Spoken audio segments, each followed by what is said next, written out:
Vous vous êtes déjà retrouvé dans une situation où une seule erreur, un seul moment d'arrogance, a tout détruit en quelques heures.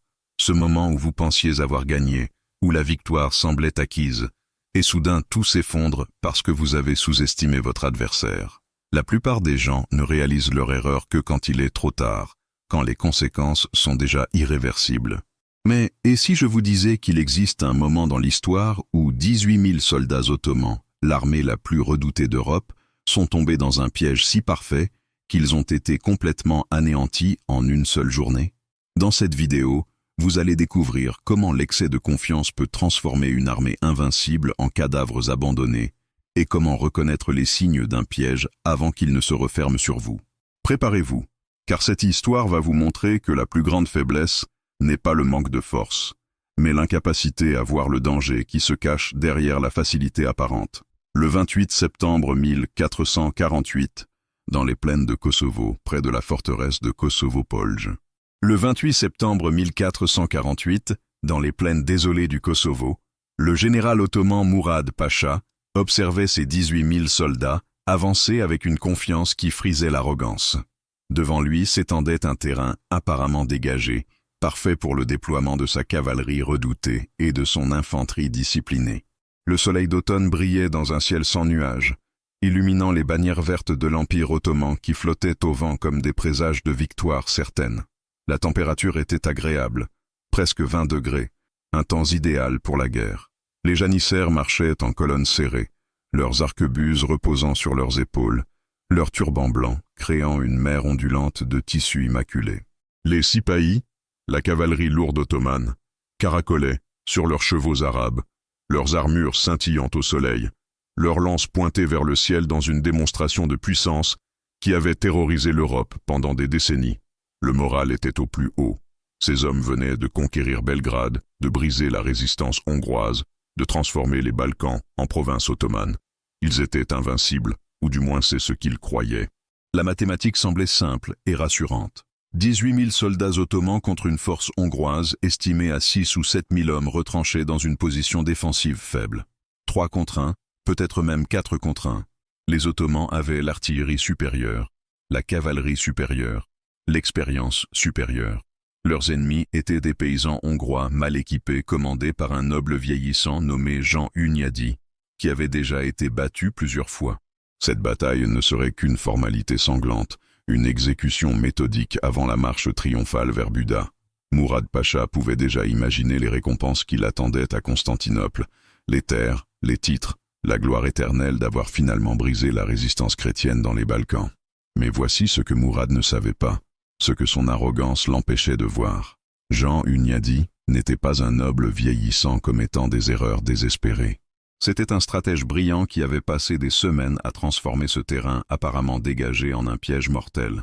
Si vous commencez à sentir que cette histoire d'arrogance fatale résonne avec vos propres expériences, laissez votre like pour soutenir la chaîne et aider d'autres personnes à découvrir ces leçons qui peuvent les sauver de leurs propres pièges. Votre soutien permet de continuer à raconter ces histoires, qui prouvent que la victoire appartient à ceux qui voient ce que les autres refusent de regarder. La campagne ottomane dans les Balkans était le résultat d'une stratégie impériale qui visait à effacer définitivement la résistance chrétienne en Europe orientale. Après la chute de Constantinople en 1453, le sultan Mehmed II avait ordonné une série d'offensives massives pour consolider le contrôle ottoman sur toute la péninsule balkanique. La Hongrie était le dernier obstacle majeur, le dernier royaume chrétien capable de résister à la puissance ottomane. Belgrade était tombé, la Serbie était écrasée, la Valachie avait capitulé. Seule la Hongrie tenait encore, et même elle vacillait sous les coups répétés des armées ottomanes. Jean Hunyadi, le régent de Hongrie, comprenait que son royaume était à quelques batailles de l'extinction totale. Ses armées avaient été battues, ses alliés avaient abandonné, ses ressources s'épuisaient. Mais Hunyadi possédait quelque chose que les Ottomans n'avaient pas anticipé, une compréhension profonde de la psychologie ennemie et la patience de préparer un piège si subtil que l'ennemi marcherait dedans en pensant qu'il marchait vers une victoire facile. Ce qui était en jeu dépassait largement une simple bataille régionale. Pour les Ottomans, une victoire décisive au Kosovo signifierait la fin de toute résistance organisée dans les Balkans et ouvrirait la route vers le cœur de l'Europe. Pour Hunyadi et la Hongrie, cette bataille était littéralement la dernière chance. Une défaite signifierait l'occupation ottomane, la conversion forcée, la disparition de la civilisation hongroise telle qu'ils la connaissaient. Pour les soldats hongrois qui se préparaient dans leur position cachée, cette bataille n'était pas militaire mais existentielle, une lutte pour leur survie collective contre un empire qui ne montrait aucune pitié aux vaincus. La matinée du 28 septembre avait commencé dans un calme trompeur qui masquait la catastrophe à venir. Les Ottomans avaient établi leur camp la veille sans reconnaissance appropriée, convaincus que le terrain dégagé ne cachait aucune surprise. Leurs éclaireurs avaient rapporté quelques positions hongroises à l'horizon, exactement ce que Hunyadi voulait qu'ils voient.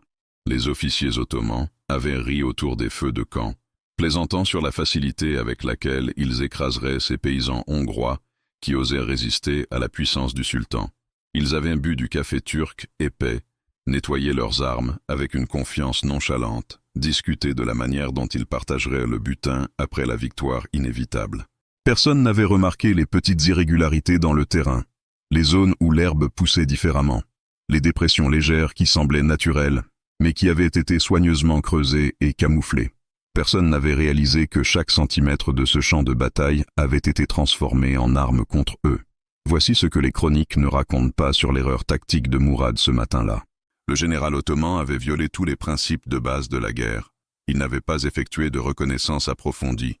Il avait sous-estimé son ennemi basé sur des victoires passées. Il avait présumé que la supériorité numérique garantissait la victoire. Plus important encore, il avait ignoré les rapports de quelques officiers prudents qui suggéraient que le terrain semblait trop parfait, trop ouvert, trop invitant. L'arrogance avait remplacé la prudence professionnelle, et cette arrogance était sur le point de coûter 18 000 vies. Les Hongrois avaient préparé leur défense avec une intelligence diabolique qui reflétait la compréhension profonde de Hunyadi de la tactique ottomane. Pendant 3 semaines, des milliers de paysans hongrois avaient creusé des tranchées camouflées, installé des pieux acérés cachés sous l'herbe, préparé des positions d'artillerie dissimulées dans les collines environnantes. Plus brillamment encore, Hunyadi avait créé une ligne de défense visible délibérément faible pour attirer les Ottomans exactement où il voulait qu'ils aillent. C'était un piège en 3 dimensions où chaque élément du terrain travaillait contre l'ennemi.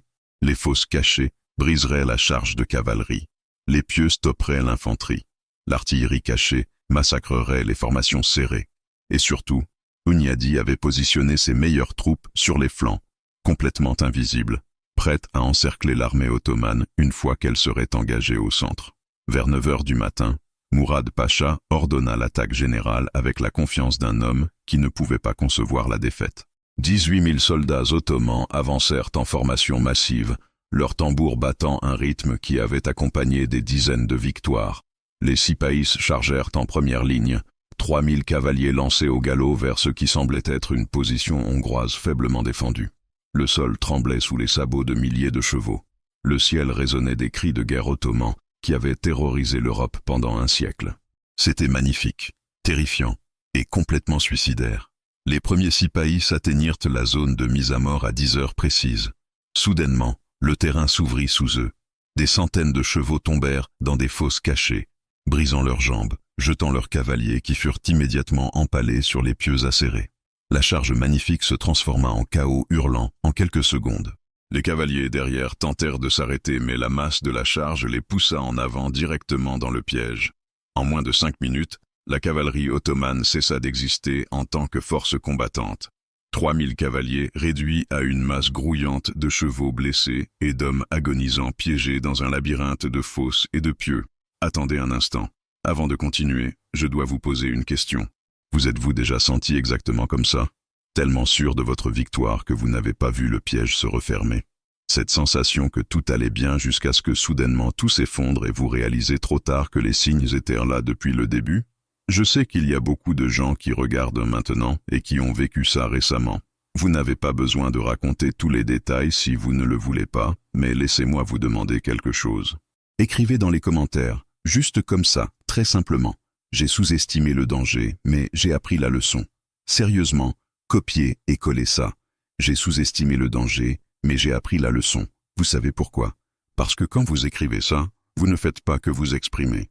Vous laissez un message pour quelqu'un d'autre qui va le lire dans une semaine, dans un mois, qui est sur le point de commettre la même erreur et qui verra votre commentaire et saura qu'il peut encore éviter le piège. Votre commentaire peut sauver quelqu'un aujourd'hui. Et en même temps, vous vous engagez envers vous-même à ne plus jamais laisser l'arrogance vous aveugler. Alors, allez-y, mettez la vidéo en pause maintenant. Descendez et écrivez. J'ai sous-estimé le danger, mais j'ai appris la leçon. Je vais lire chaque commentaire, je vous le promets. Vous n'êtes pas seul dans cette bataille contre votre propre excès de confiance. Maintenant, laissez-moi continuer à vous montrer comment cette histoire se termine, parce que ce qui vient ensuite va vous donner exactement les outils dont vous avez besoin pour reconnaître les pièges avant qu'ils ne se referment sur vous.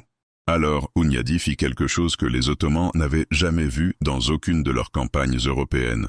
Au lieu de simplement repousser l'attaque, il déclencha une contre-offensive totale qui transforma le piège en abattoir. L'artillerie hongroise, cachée dans les collines, ouvrit le feu simultanément, 40 canons crachant la mort sur les formations ottomanes serrées qui n'avaient aucun abri. Les boulets de canon labouraient les rangs de janissaires qui tentaient désespérément de se déployer en formation de combat. Chaque salve tuait des dizaines d'hommes, créant des couloirs sanglants dans la masse ottomane. Et pendant que l'artillerie massacrait le centre, les ailes hongroises émergèrent de leur position cachée et chargèrent les flancs ottomans complètement exposés. 6000 cavaliers hongrois frappèrent simultanément des deux côtés, transformant ce qui aurait dû être une bataille frontale en encerclement complet. Les Ottomans se retrouvèrent soudainement pris au piège dans une poche mortelle où chaque direction offrait seulement la mort. Leurs formations disciplinées se désintégrèrent sous la pression combinée de l'artillerie, de la cavalerie et de l'infanterie hongroise qui maintenant avançait du front avec une détermination née de la vengeance pour des années d'humiliation. Regardez, je sais que vous n'êtes pas ici juste pour l'histoire. Vous êtes ici parce qu'à un moment de votre vie, vous avez aussi été aveuglé par la confiance, vous avez aussi ignoré les signes d'avertissement parce que tout semblait trop facile. Et vous savez ce que j'ai appris en étudiant ces batailles? Que les plus grandes catastrophes ne viennent pas de la faiblesse, mais de l'arrogance qui nous empêche de voir le danger évident. Si vous voulez continuer à recevoir ces histoires qui vous montrent comment reconnaître les pièges avant qu'il ne soit trop tard, qui vous apprennent à garder l'humilité même quand tout semble aller bien, abonnez-vous à la chaîne.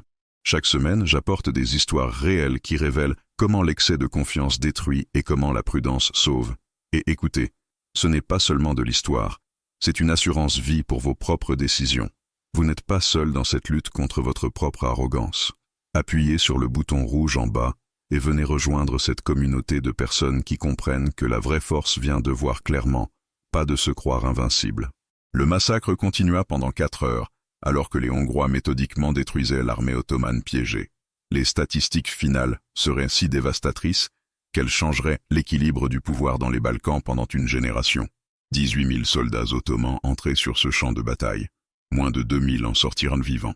16 000 morts ou capturés dans une seule journée. Une destruction si complète qu'elle brisa temporairement la réputation d'invincibilité ottomane. Mourad Pacha lui-même fut capturé et exécuté, sa tête envoyée à Buda comme trophée et avertissement. Des bannières ottomanes par dizaines furent capturées. L'artillerie ottomane tomba intacte aux mains des Hongrois. Une victoire si totale qu'elle prouva que l'arrogance peut transformer l'armée la plus puissante du monde en cadavres abandonnés sur un champ de bataille étranger. Laissez dans les commentaires quel moment de cette catastrophe vous a le plus marqué et comment vous allez appliquer ces leçons à vos propres situations où la confiance excessive pourrait vous aveugler. Construisons ensemble cette communauté de guerriers qui comprennent que voir le danger n'est pas de la faiblesse, mais de la sagesse. Le 28 septembre 1448, près de Kosovo-Polje, 18 000 soldats ottomans prouvèrent que la plus grande armée devient impuissante quand l'arrogance remplace la prudence.